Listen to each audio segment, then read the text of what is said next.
Howdy, everybody. Dr. Andy Woods here, pastor teacher here at Sugarland Bible Church. Welcome to Pastor's Point of View number 379. This is being released October the 24th, 2025. We have I believe to a large extent, news-breaking prophecy update for you today. Here are the four categories that we're going to look at: peace treaty, globalism, some new developments out of Europe, and the huge push in our world towards global religion. It's almost like these things are on steroids, preparing us for what God says will happen in the end times. Let's just jump right in and start with this peace treaty.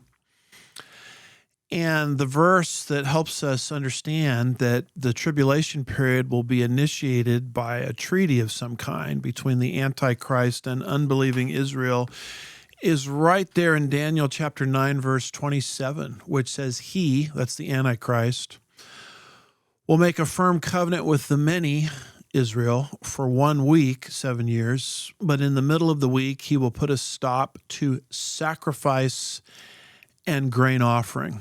So, and by the way, we have a graphic sort of depicting what is predicted in that verse, but you'll notice that what starts the 7-year tribulation period will be an actual treaty between the Antichrist and unbelieving Israel. Antichrist will betray Israel midway through the tribulation period by desecrating their temple. The man of peace that they thought was the man of peace will sort of disclose who he really is halfway through the tribulation period and betray the Jewish people. So this is the events or the circumstances that God is going to use to bring his elect nation that currently is in unbelief, ultimately to saving faith. And when they enter into this treaty with the Antichrist, it's almost as if, they are entering into a deal with the devil himself. And we see that amplified over in Isaiah chapter 28 and verse 15, where this treaty is referenced there as follows: "We have made a covenant with death, and with Sheol we have made a pact."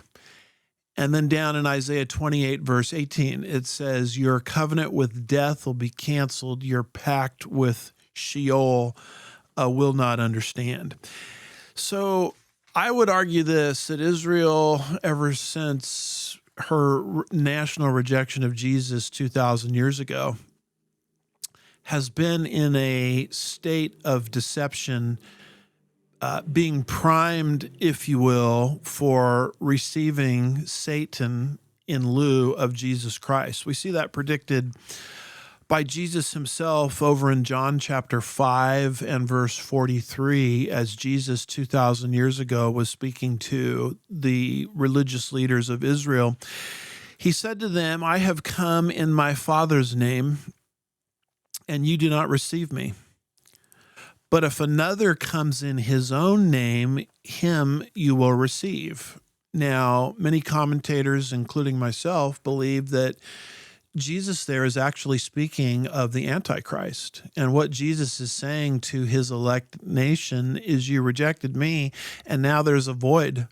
And you've got to fill that void with something. And in the end times, you're ultimately going to reach out to the satanically energized and ultimately possessed Antichrist to guarantee your safety and security. It's just you're going to be abruptly disappointed because he's going to betray you 3.5 years later.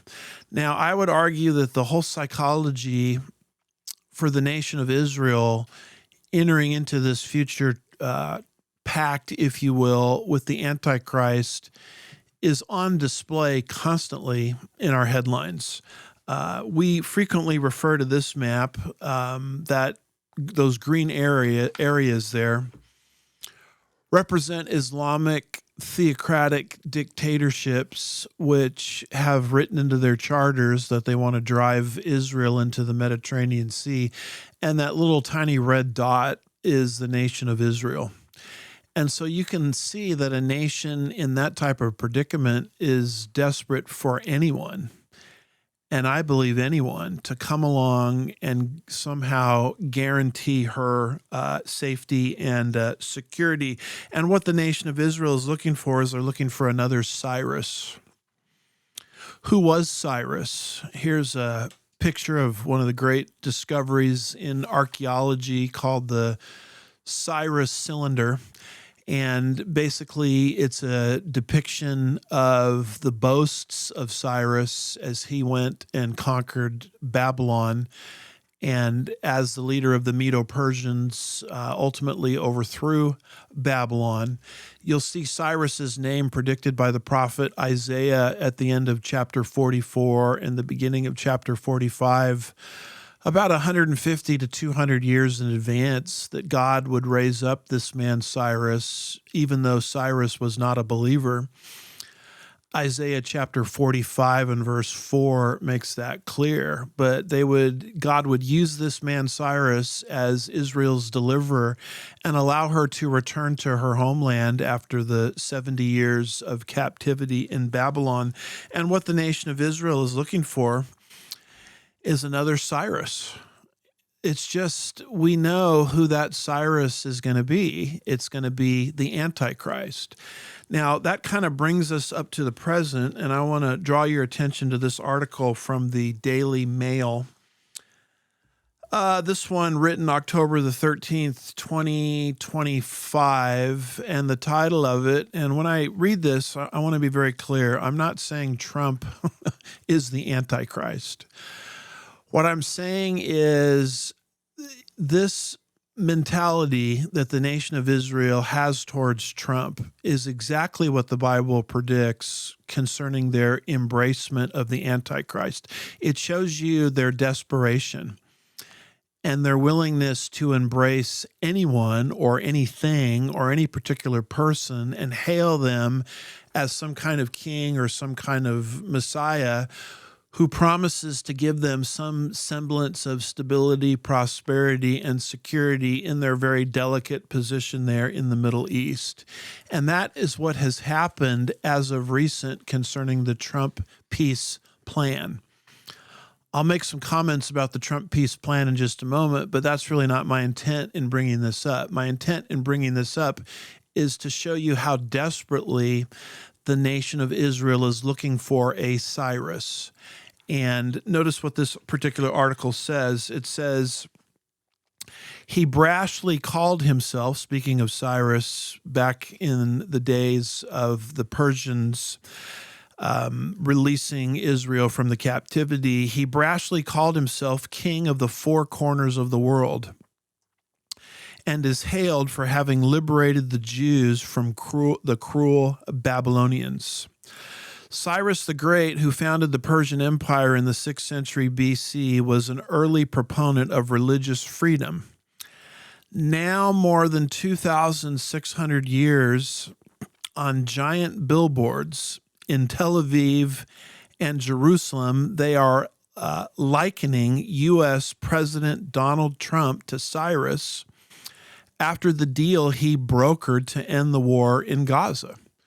And the title of this article is Donald Trump is compared to Persian ruler Cyrus the Great in huge billboards across Israel after historic Gaza peace deal.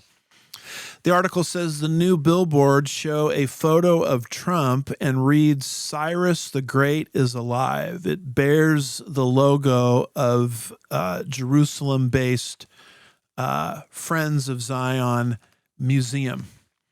The article goes on and it says President Trump was previously compared to Cyrus by Israeli Prime Minister Benjamin Netanyahu during a meeting in the Oval Office at the White House going back to 2018. After the president recognized Jerusalem as Israel's capital, that's Netanyahu at that time, said, quote, I want to tell you that the Jewish people have a long memory, and so we will remember the proclamation of the great king Cyrus the Great, the Persian king, 2,500 years ago. He proclaimed that the Jewish exiles in Babylon would come back and rebuild our temple.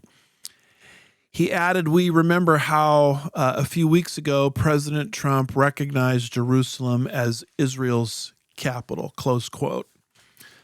So whether you're dealing with these billboards today or what Netanyahu said back in 2018, the psychology, the mentality of the Jews is exactly where God said it would be at the end of the age.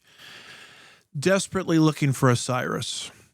And they're desperately looking for someone to allow them to rebuild the temple, as Cyrus got the ball rolling on that back in the days of the Persians releasing the nation from Babylonian captivity. And so, boy, who's gonna let us do that? If Trump allows it to happen, he's our Cyrus. But the truth of the matter is, this mentality, this psychology is not going to get any better.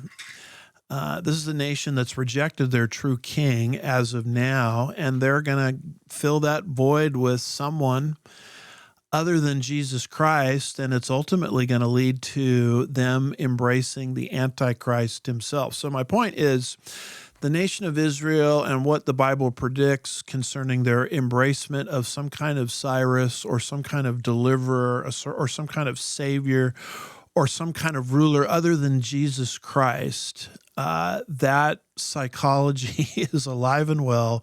Israel is being primed as we speak for Daniel chapter 9, verse 27.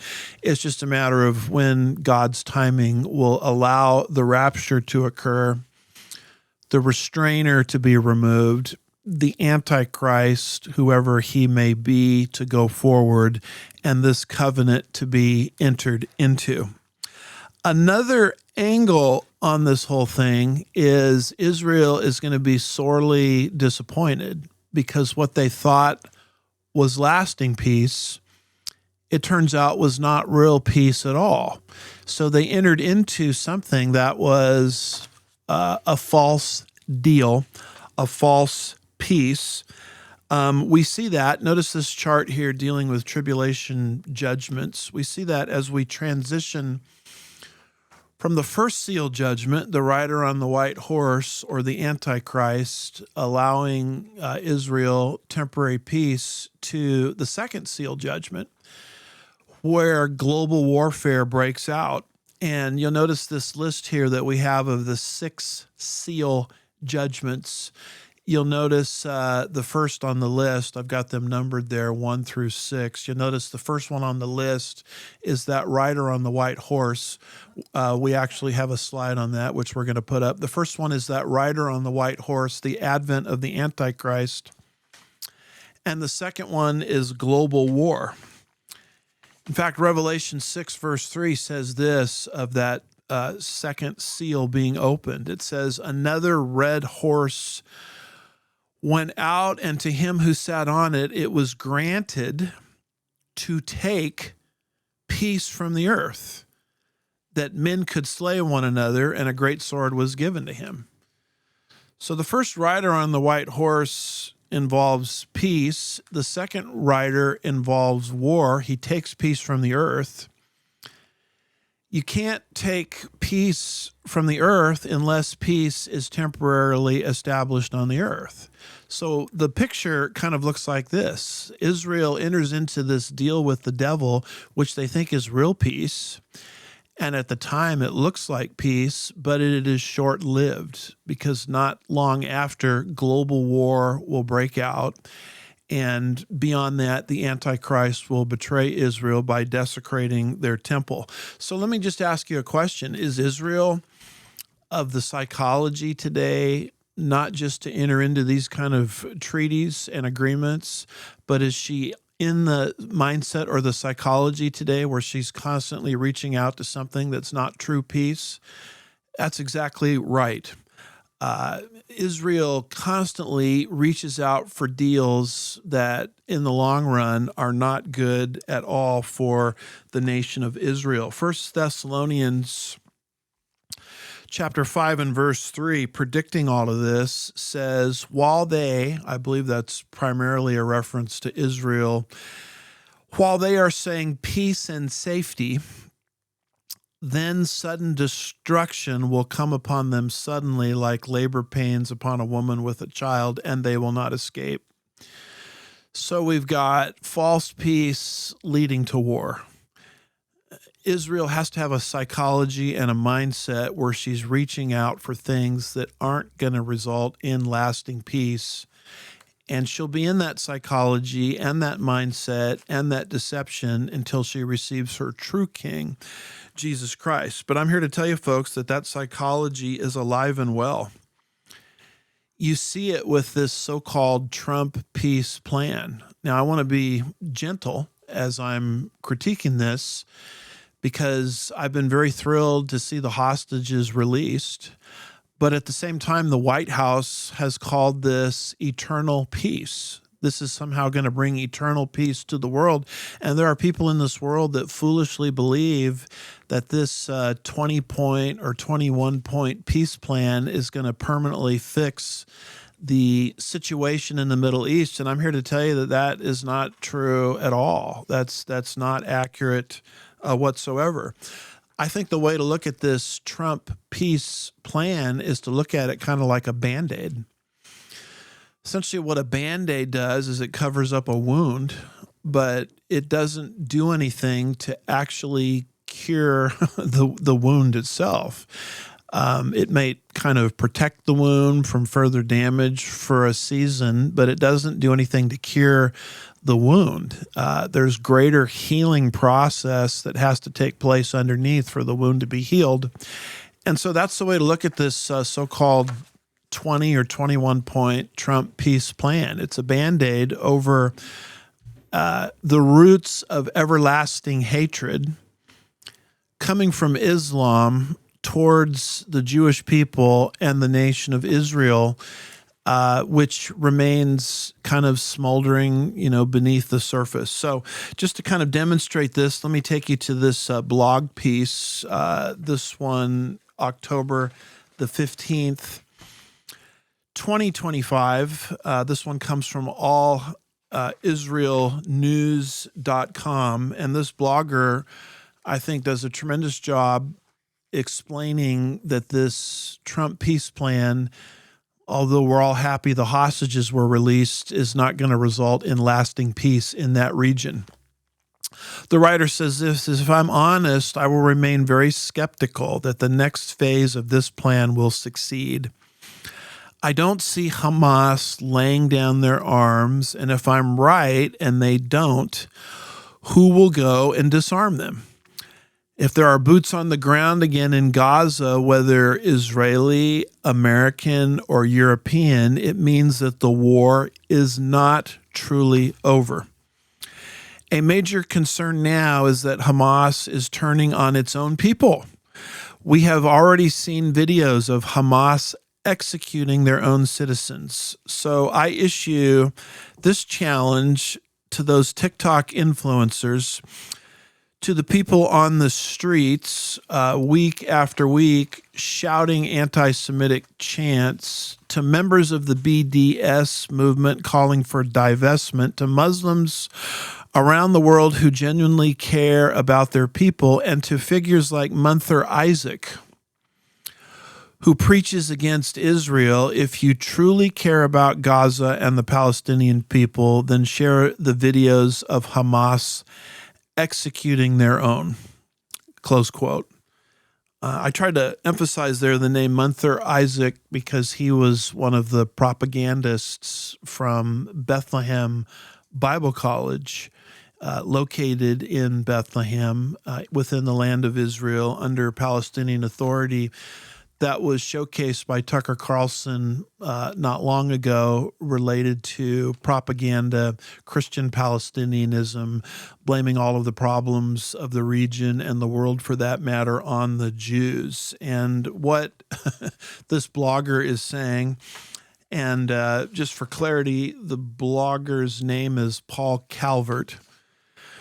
What he's saying is, where are all these kind of justice in Palestine types now? Where are all these peaceniks now that Hamas, post-Trump peace plan is actually executing its own citizens that they felt were loyal to America or loyal to Israel during the whole siege, which started October the 7th, 2023. All of this to say that the peace plan is false peace. It won't last. It can't last. In fact, here is a screenshot from something that comes from the Israel War Room. And it says this: Hamas openly admits it has no intention of disarming or giving up power in Gaza. Two core requirements of the ceasefire deal it accepted just 2 days ago. In an interview last night, Hamas spokesman, I think you pronounce that Qasem, declared the group will reject all Israeli demands related to weapons, saying, quote, "We will not be prisoners to Israeli terminology or demands. This will be a key focus in the next phase of our struggle." This same individual goes on, and it says he also signaled that Hamas plans to reinterpret, that's interesting language, reinterpret the signed agreement on Gaza's governance, pushing for a governing body that aligns with its agenda and preserves its influence. Hamas is openly defying the peace deal as it prepares for the next war. What Israel has just entered into is something that will not last. To demonstrate that it is a false peace, we have a quick video clip. This goes, just over a minute. It's from someone named, Mossab Youssef. He's what's called the son of Hamas. He is was from Hamas and that group, that terrorist group. He's now out. He is converted away from their line of thinking, and sometimes it takes people like this to tell you what Hamas is really like. So let's go ahead and roll that at this time, if we could. The peace deal, is it a peace deal, Mossab, or is this anything but? Peace, this is a very big term. They are already talking about peace. This is just, at best, I would say, a ceasefire.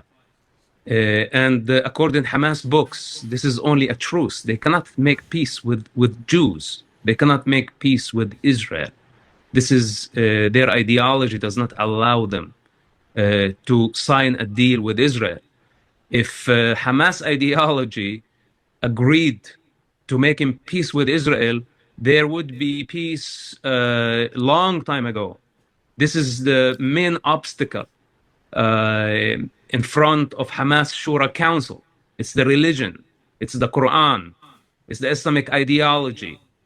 So at best, Hamas can have truce with Israel for 10 to 15 years. This is what the Islamic law allows them to have with kuffar, with basically infidels, non-Muslims in a state of war.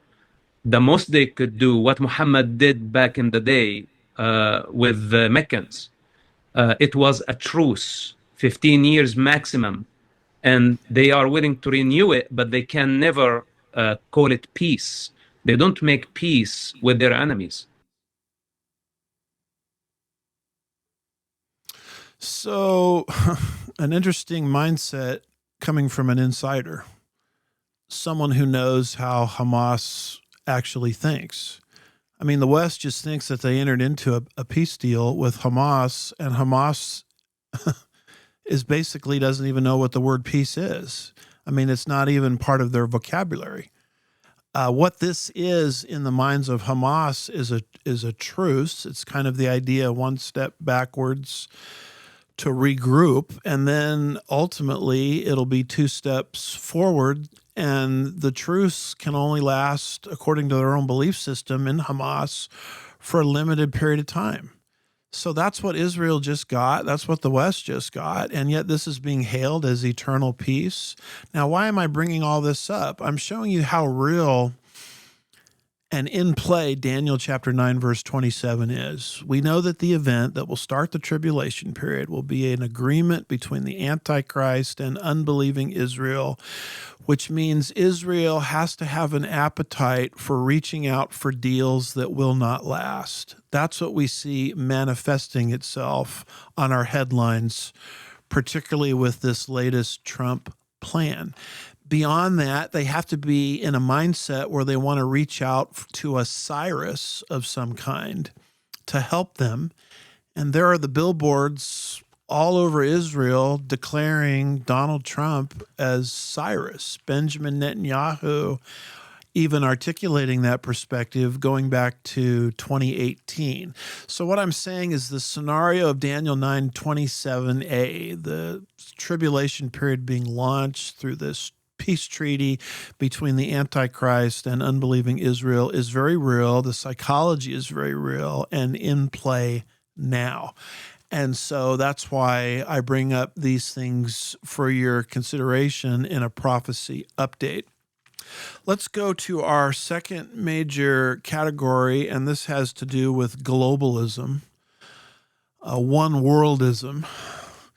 The push towards globalism or one worldism is alive and well, and it's predicted in your Bible. And my Bible is part of the end times scenario. Notice, if you will, the book of Daniel, chapter 7 and verse 23, describing the final phase of Gentile rule before Jesus returns in his second advent. It says the fourth beast will be a fourth kingdom on the earth, which will be different from all the other kingdoms and will devour the whole earth and tread it down and crush it. Now, you look at language like devour, tread down, crush. That's speaking of totalitarianism. And when it says it will devour the whole earth, that's speaking of global totalitarianism. So one of the things that's coming and as part of the end time scenario is a one world, new world order, totalitarian form of government controlled and directed and dictated by the Antichrist himself. Now, we believe to a very large extent that the climate agenda is being used as a pretext for bringing in this new world order that I'm speaking of. Here is a quote from a couple of globalists that we have referred to frequently, King and Schneider, and in their book, The First Global Revolution, all the way back in 1991, they say this: in searching for an enemy to unite us, we came up with the idea that pollution, the threat of global warming, water shortages, famine, and the like would fit the bill, close quote. In other words, we need a global crisis as a pretext for bringing in global governance as a pretext for solving the global crisis. And we got to have something to unite everybody. And they settled on this issue of the environment, climate alarmism, anthropogenic global warming, or climate change, because if man, through his capitalism and free market economics, is actually causing the climate to change in a destructive way, then we're going to accept all of these sort of clampdowns, if you will, on our economy, and we will acquiesce to nameless, faceless, unelected bureaucrats who promise somewhere remotely removed internationally to resolve the crisis for us. And so you can see very quickly how this issue of the climate is being used as a pretext to bring in global governance. Al Gore, in his book, Earth in the Balance, all the way back in 1992, spoke of this. That slide there says, according to Al Gore, quote, direct quote from the book, "We must make the rescue of the environment the central organizing principle of civilization," close quote. And all the people that believe this obviously reject early Genesis.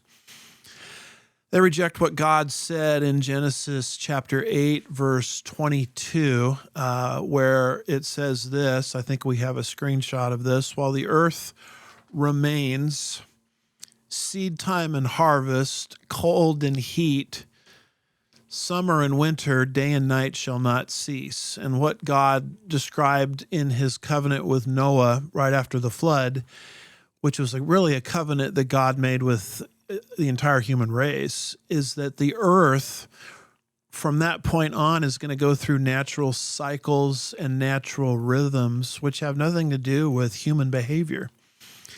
Human behavior could be one way or the other, but these cycles are still going to occur. Seed time and harvest, summer and winter, day and night. I mean, it's going to be day and night regardless of what I do. And one of the ones that's mentioned in the mix is cold and heat. The earth is going to go through natural cycles of healing and cooling, which have nothing to do with human behavior or so-called anthropogenic man-made climate change. But when you reject early Genesis, you fall for climate alarmism, the sort of the Chicken Little mentality. You know, the sky is falling and we've got to curb our behavior somehow. Let's submit it to global totalitarians to manage it for us, because after all, we're destroying the earth. We're wrecking the earth. And so that is how this is used as a pretext for global governance. Now, it's very tempting to think, well, you know what? Donald Trump is in the White House. Globalism is dead. We don't have to worry about the one world agenda anymore. Folks, I'm here to tell you that regardless of who's in the White House, the global agenda, abusing the concept of the environment, is alive and well. And to demonstrate that, take a look at this particular article from Lindell TV.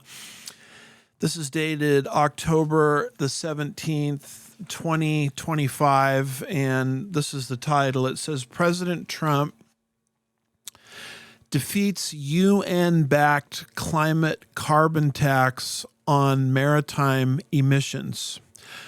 President Trump successfully delayed a Friday vote for an international pricing system based on maritime emissions, courtesy of the United Nations. And here's a little bit from the article, if I may.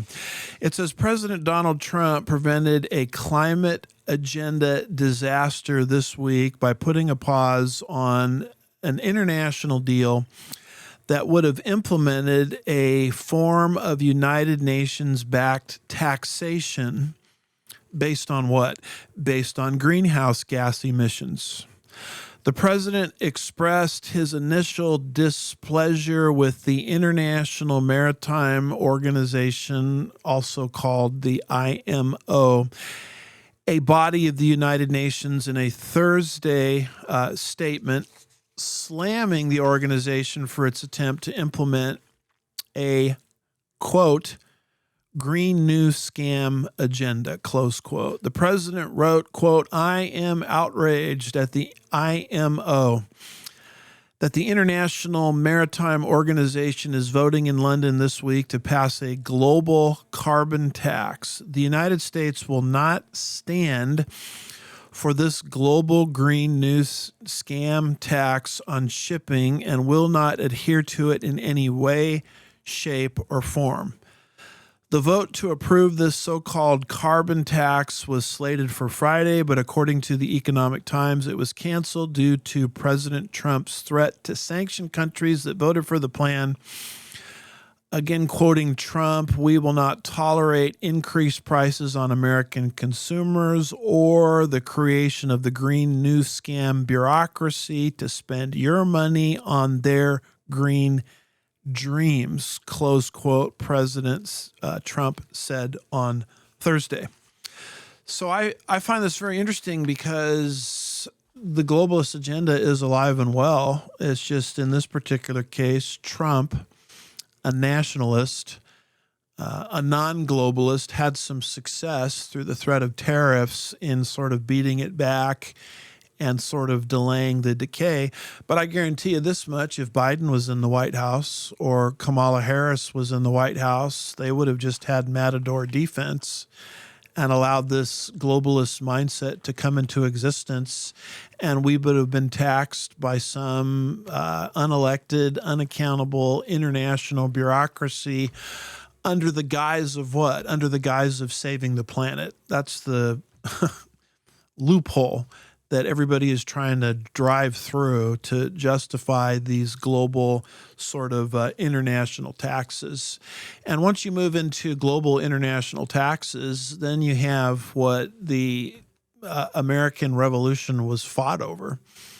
Implemented in the United States, taxation without representation, because we don't elect people at the international level.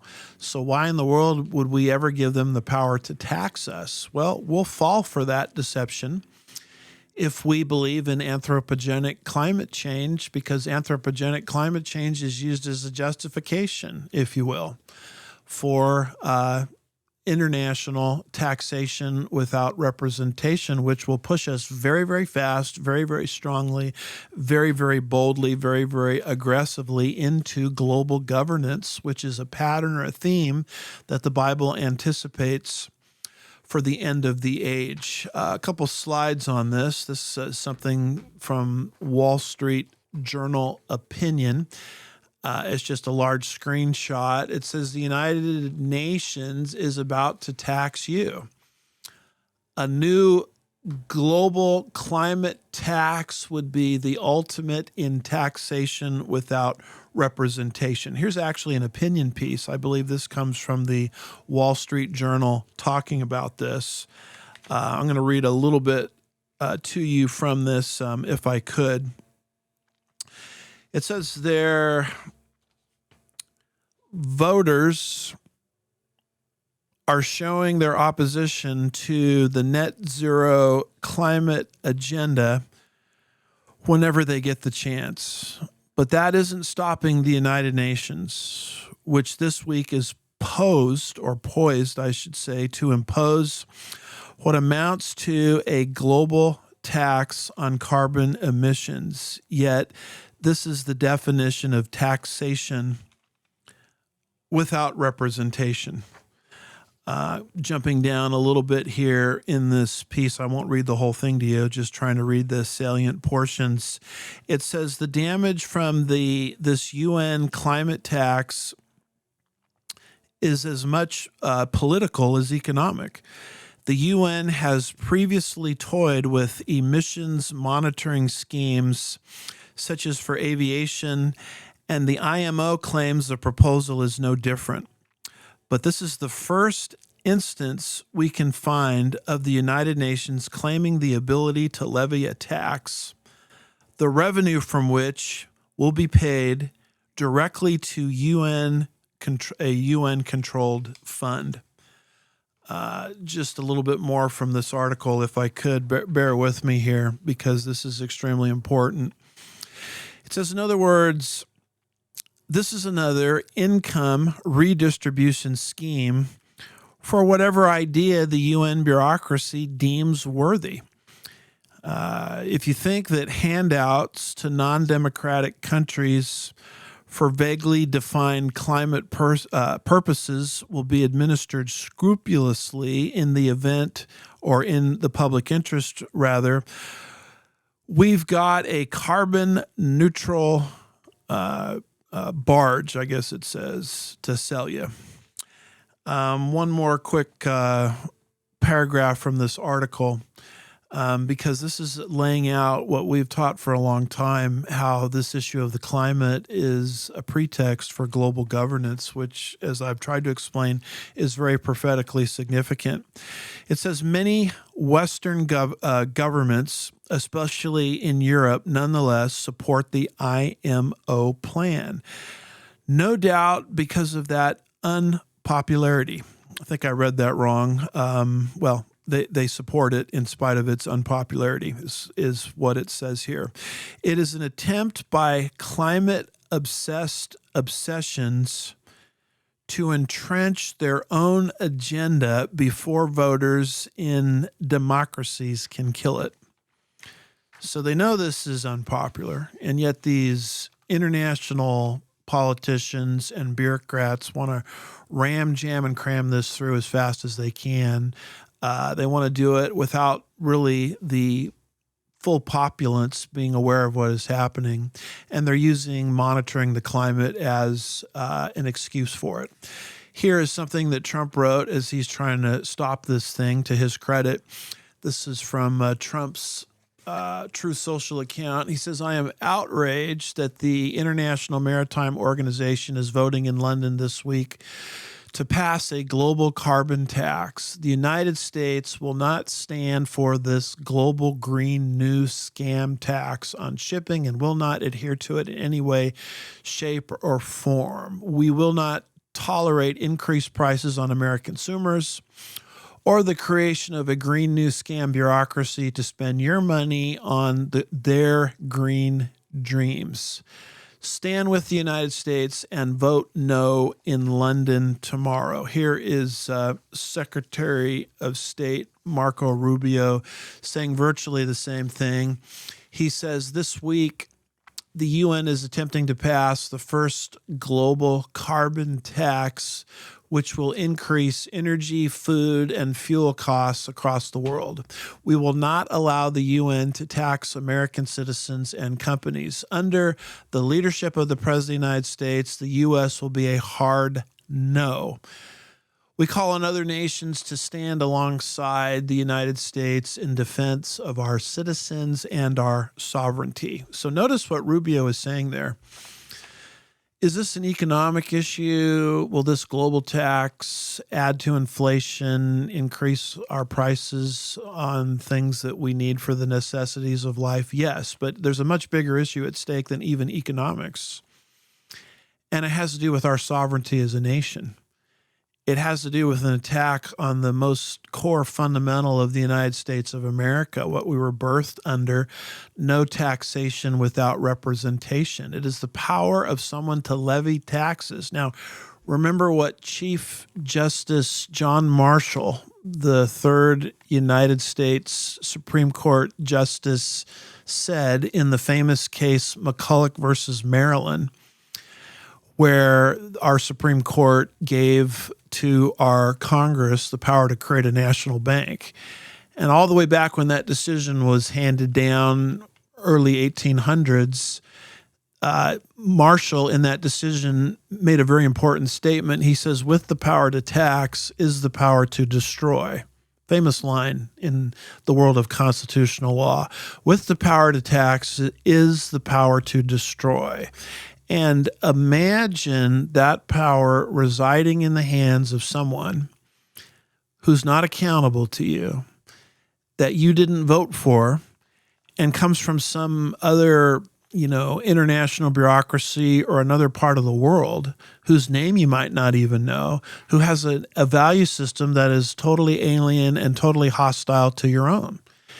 If we should ever acquiesce to this kind of thing, then global government will be alive and well. I believe this thing would just be flagged right into existence.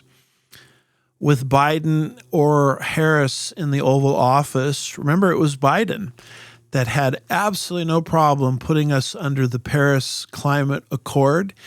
He had absolutely no problem putting us under the very shaky and shady Iran deal. He had no problems whatsoever putting us under the WHO, the World Health Organization that I affectionately term the World Homicide Organization. Better yet, the World Hell Organization. He had no problem putting us under those international forms of government. It was Trump that took us out of those things when he was reelected as the president of the United States. And so what I'm trying to say is our drift as a sovereign free country into global governance, which is anticipated in the Bible, and the environment being used as some kind of pretext for why we need global governance. That issue is alive and well. It's not going away. And the only thing really Trump has done is he has delayed the decay, postponed the inevitable, we might put it that way, because Bible prophecy says it's coming. And so that becomes another key thing that we need to think about as we consider the signs coming together in harmony related to the return of our Lord Jesus Christ. Let me take you, if I could, to a third area, and this has to do with a Eurocentric New World Order. We know that this New World Order is going to be started probably in Europe, and it's going to spread from there throughout the entire world. We get that from a dream that both Nebuchadnezzar and then later in that chapter Daniel saw, all the way back in Daniel chapter 2, which was a dream showing you the different empires that would trample down the nation of Israel, beginning with the Babylonian captivity, going right on through the Antichrist empire to the second advent. And the feet, 10 toes mixed with iron and clay, is a part of that system that's yet future, that's coming. That's the 10 king, 10 nation global confederation of the Antichrist that Jesus will overthrow cataclysmically and instantaneously at the end of the 7-year tribulation period, as represented by that stone cut without human hands that strikes the feet of the statue, causing the whole thing to crumble. And as we like to point out, since the feet, yet future, are connected to the legs of iron, and the legs of iron, when you study that out, represent ancient Rome, the eastern and western divisions, most likely of ancient Rome. We know that the feet growing out of the legs, because the feet are connected to the legs, is talking about some kind of Eurocentric New World Order, globalism that will arise out of the cultural inheritance of ancient Rome. That's why what's happening in Europe is something always to pay attention to. Totalitarianism is growing in Europe. We've tried to document that on our various broadcasts, but let me show you something else that's happening in Europe. This is actually a report. The title of this is Report on the Institutional Consequences of the EU, European Enlargement Negotiations. And this was right off of the EU website. And here's kind of a summation of the article. It's really not an article. It's what they've posted and what they're voting on. And they voted on it this week. The article describes the institutional consequences of the EU enlargement negotiations. The article highlights that enlargement is a merit-based process based on the country's fulfillment of the Copenhagen criteria and the implementation of necessary reforms. This article also emphasizes the need for internal reforms within the EU. Listen to this: to strengthen, not weaken, to strengthen its institutions and decision-making processes to accommodate the challenges and opportunities of enlargement. Now, as you go through this, there is a ton of legalese here, and don't worry, you don't have to read the whole thing. I went through the pain of reading it for you.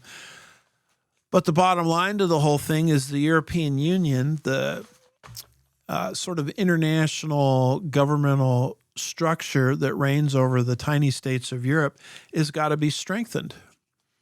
You know, it's got to be made stronger. It's got to be made more powerful. You wade all the way through this, and you get to point number 7, and this is the goal of this proposal: make the EU more powerful. Listen to this: on the global stage. Isn't that interesting? And making the EU more legitimate. So it's talking about making the EU, the European Union, more powerful on the global stage. Doesn't that what Daniel 2 seems to be indicating? The New World Order, one world governance, totalitarianism arising out of Europe. That is what is being proposed. That is what is being voted on. And this is not secretive knowledge. I mean, this is on the EU's own website. You drift down here to number 8 in the proposal, and it underlines that in order to improve the enlarged EU's efficiency, the composition of the EU, European nations, should be adopted, made more efficient, and their functioning enhanced. Suggests that the enlargement process should be supported by the early and close involvement of candidate countries in the functioning of EU institutions through observer status. It also notes that this could be successfully achieved in a similar manner at the time of the 2004 enlargement. Notes it as a positive example of gradual integration. More and more power for the European Union is the way this particular document reads. Drifting down a little further into the document, you get to, I think it is point number 27. Listen to this one. This proposal highlights the flexibilities provided by the current treaties allow for more. See, it's always more power for this transnational form of government called the EU, for more to advance towards a European defense union, listen to this, without requiring comprehensive treaty reform and its process. It underlines the establishment of a permanent European defense union. Hey, we want to consolidate Europe and we want to provide for this large governmental bureaucracy reigning over the tiny states of Europe to have its own defense. And we want to do it without going through the ratification treaty process. I mean, this whole thing, to my mind, is just sort of a globalist grab bag.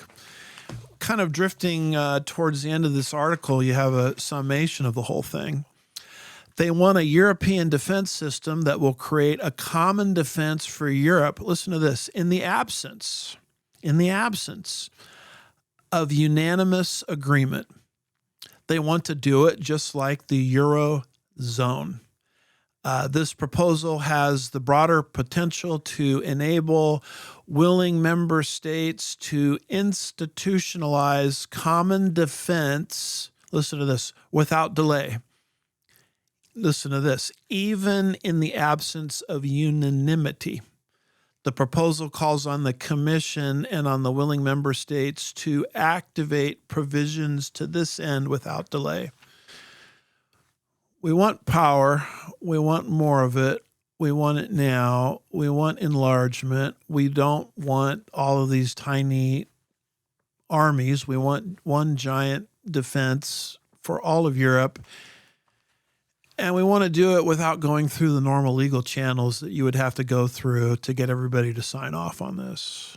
This whole scenario, to my mind, fits exactly with what Daniel chapter 2 anticipates for the end of the age.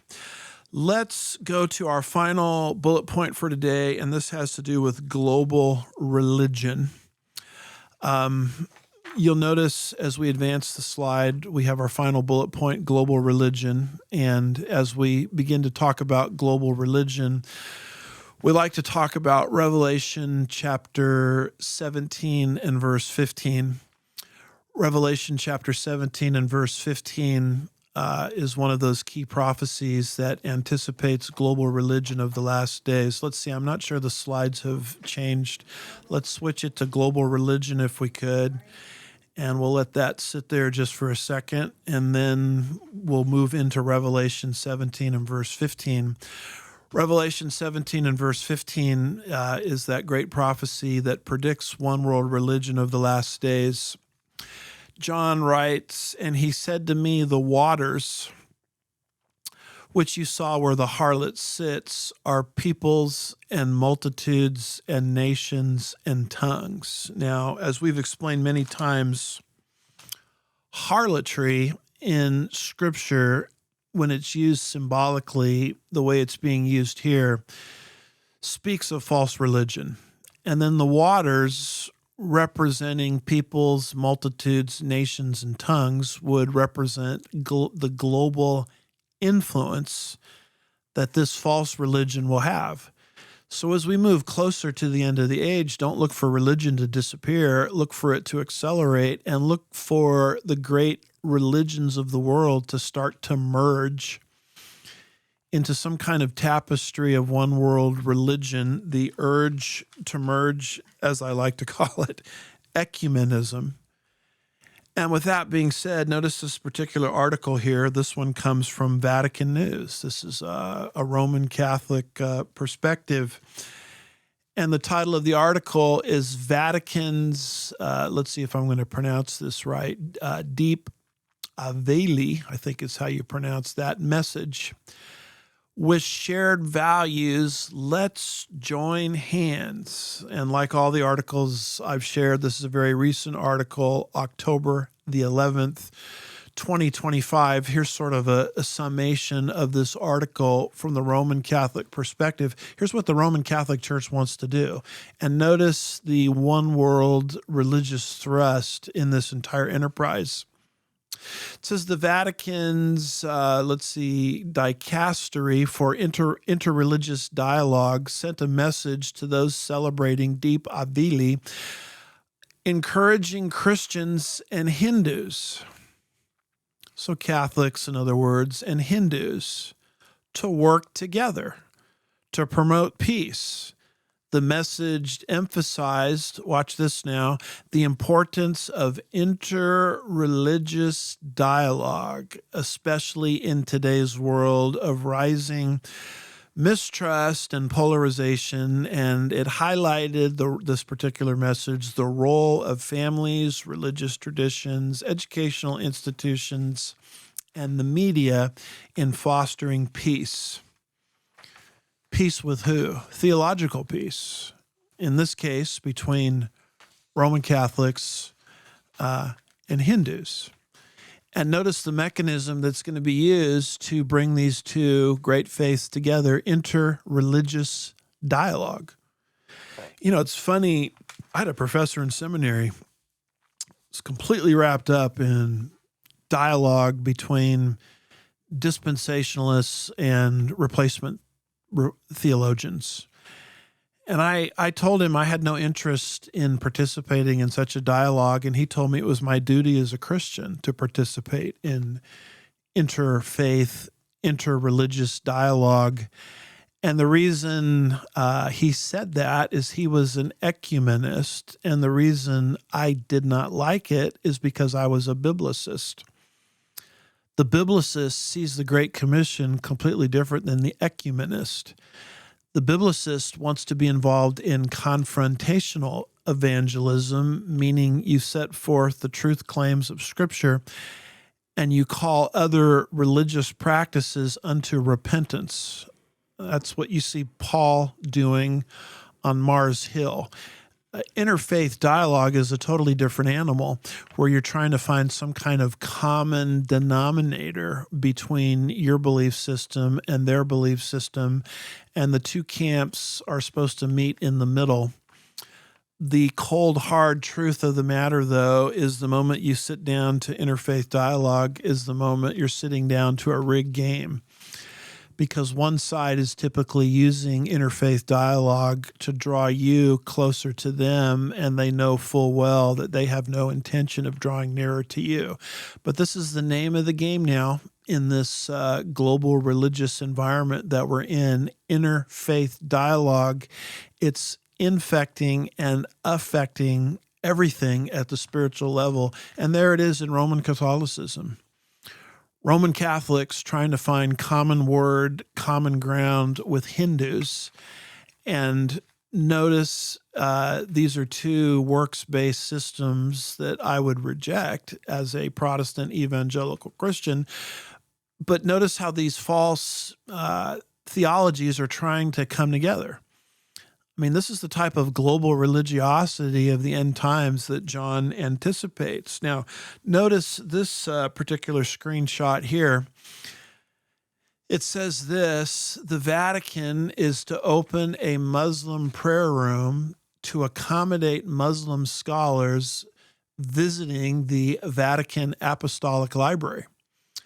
And we have a quote here from a cardinal, and he says, quote, "Some Muslim scholars have asked us for a room with a carpet for praying, and we have given it to them." My goodness, you see Roman Catholicism merging with Hinduism. You see Roman Catholicism merging with Islam. Here is another heading from the news. This is a very common heading that you'll see in the news. If we can, there it is. It says, Vatican quietly allocates a prayer room for Muslims. And here's one more just for good measure. It says Vatican creates a Muslim prayer room. This one written by Dan Greenfield. These are all recent articles. This one, October the 13th, 2025. And I love the subtitle here. How many Christian prayer rooms are there in Mecca? In other words, if the Muslims are going to do this for the Catholics, does that mean the Catholics get their own prayer room in Islamic countries? Oh, sorry, it doesn't work that way. Because interfaith dialogue is designed to get Roman Catholics to move in the direction of Islam, not the other way around. And whatever becomes of this, I don't know if I care that much about it, because they're both false belief systems, works-oriented belief systems. And I expect this kind of urge to merge ecumenism to be the rallying cry of the day, because John the Apostle in Revelation 17, verse 15, anticipates a one-world religion. You can't have a one-world religion unless the great religions of the world merge together. People are trying to do this constantly with evangelicalism, biblical Protestantism. You have the movement going back to the 1990s called ECT, Evangelicals and Catholics Together. And as bad as that was, now it's the game, the ante, should I say, has been upped significantly, as now there's a movement within evangelicalism to find common ground with Islam in something called Chrislam. And foolish evangelicals are sitting down at the dialogue table with Muslims, not reading the words of Sayyid Qutb, the senior theoretician of the Muslim Brotherhood, who I believe all the way back in the 1960s said interfaith dialogue was never designed to move us Muslims in the direction of the society of unbelievers.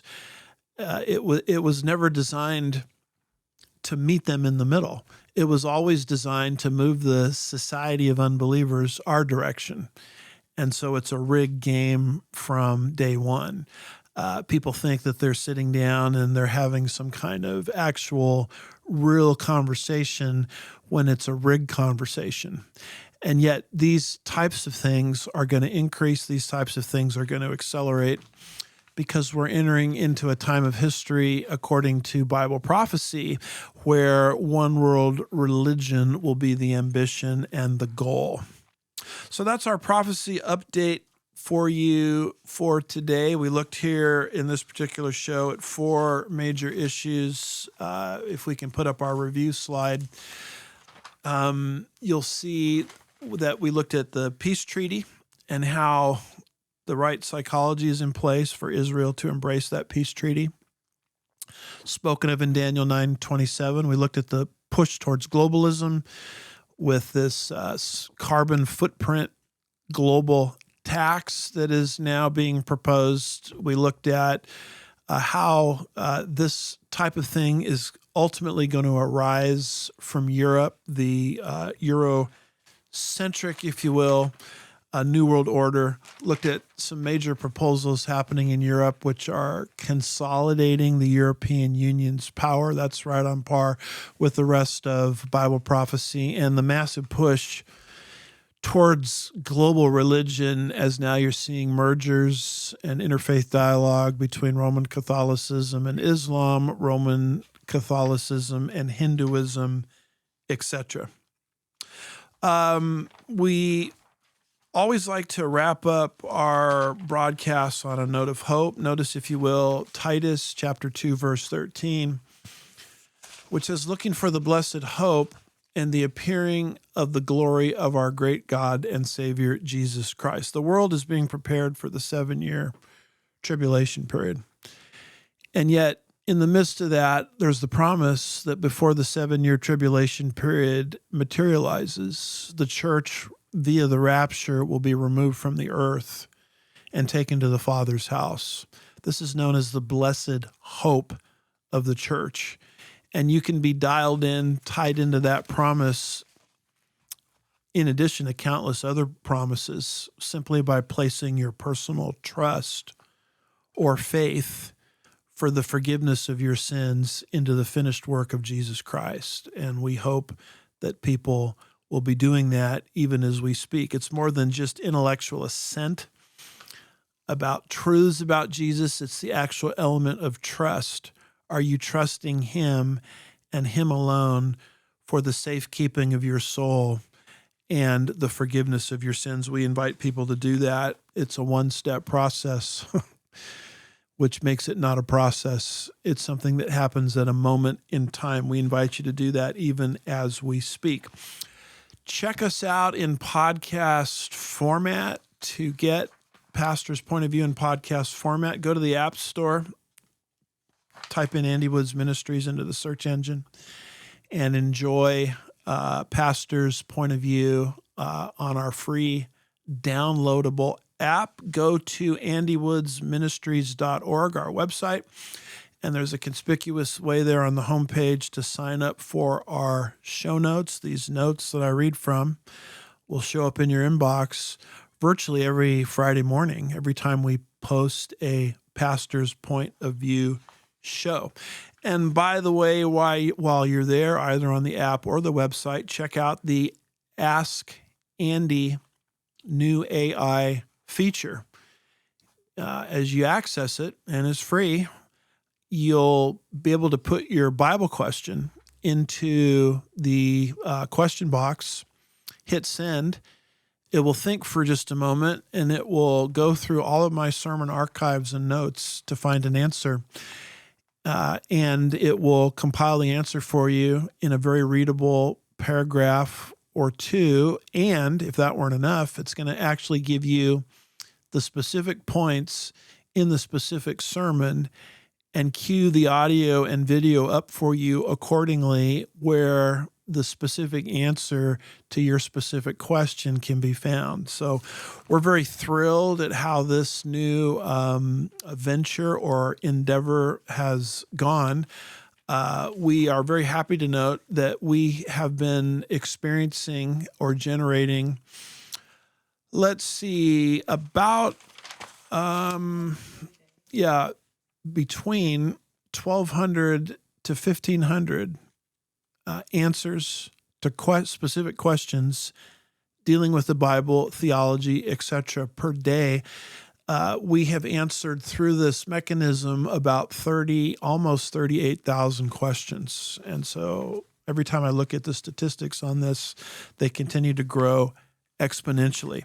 If you're interested in seminary training, check out Chafer Theological Seminary, chafer.edu, where I'm the president, and check out, as you're there, our brand new journal that's out, free download.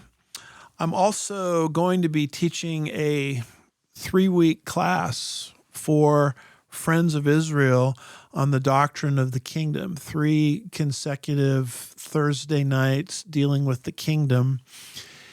I think I'm going to divide it up as follows: kingdom past, kingdom present, kingdom future, past, present, and future. What does the Bible say about those? So that'll be kind of a crash course on the kingdom that I'm doing through Friends of Israel. Those are Thursday nights, I believe, November 6th, 13th, and 20th. They go about an hour, starting 7:30 p.m. Eastern Time. And you can just go to, foiequip.org to learn more about it. And we had that second slide up there, which gives you more information at the top, foiequip.org. So go ahead and sign up for that class if you're interested and get a 3-week crash course on the kingdom. We're also having an event coming up in the Sugarland Town Square, November 22nd, 2025, featuring Rick Miller, councilman of Sugarland. Dr. Robert Dean will be speaking. Special music from Olam Worship. It's going to be an evangelistic activity. It's going to take place from 6:30 p.m. to 9 p.m. that Saturday evening in the Sugarland Town Square, and we're going to hear the testimony of Sharam Hadian, a former Muslim, now a very devout evangelical Christian, and we might call him an anti-Muslim. I guess he's not anti-Muslim, but he's anti-Islam, Christian apologist. And he was won to Christ because someone decided to confront him as a Muslim with the truth of the gospel, and he got saved. By the way, that following Sunday morning, which is the 23rd of November, he will be teaching both hours, a part 1 and a part 2, at Sugarland Bible Church. So we hope that you will join us that Sunday morning. Keep in mind that the pre-trib study group, which meets in Dallas every year, I'm giving a paper this year, is coming up December 8th through 10th, 2025, moving into 2026. This is big. Come and join us for our 5th annual Sugarland Bible Church Prophecy Conference. As I said before, this will be our 5th annual conference. The focus of it is Last Days Discernment, special music by Olam Worship. And look at these presenters: Paul Wilkinson, Russ Miller, myself, Olivier Melnick, Patrick Wood, Alex Newman, special interview with Melissa Hooray of the Lindell TV and the Lindell Recovery Network. And it's just going to be a great time focusing on Bible prophecy, key developments in Bible prophecy as we grow in last days discernment. So that'll be all day Friday, all day Saturday, and the date of that conference is February 20th to 21st, 2026. It's going to be held at the Marriott City Walk in Sugarland Town Square. This allows us to accommodate more people and actually to hold the conference all day Friday, all day Saturday, special Shabbat dinner and banquet Friday evening where I will be speaking. And go to profcon.com to find out about this conference, and we would encourage you to sign up. Stick around Sunday morning at Sugarland Bible Church as a lot of our conference presenters will also be speaking during our normal service times at Sugarland Bible Church. I want to remind you of the Stealing the Mind conference that is coming up March the 14th, 2026. That's a one-day Saturday event. I'll be speaking at it along with Russ Miller, who I'm not sure I mentioned earlier. I mentioned Paul Wilkinson, Olivier Melnick, Patrick Wood, Alex Newman. Sorry if I forgot to mention Russ Miller, great creation scientist. He's also going to be speaking at the Stealing the Mind event, along with Alex Newman, David Reagan, Sherry Tenpenny, I think is how you say her name. And that's going to be a great time, March the 14th, 2026 in Coeur d'Alene, Idaho.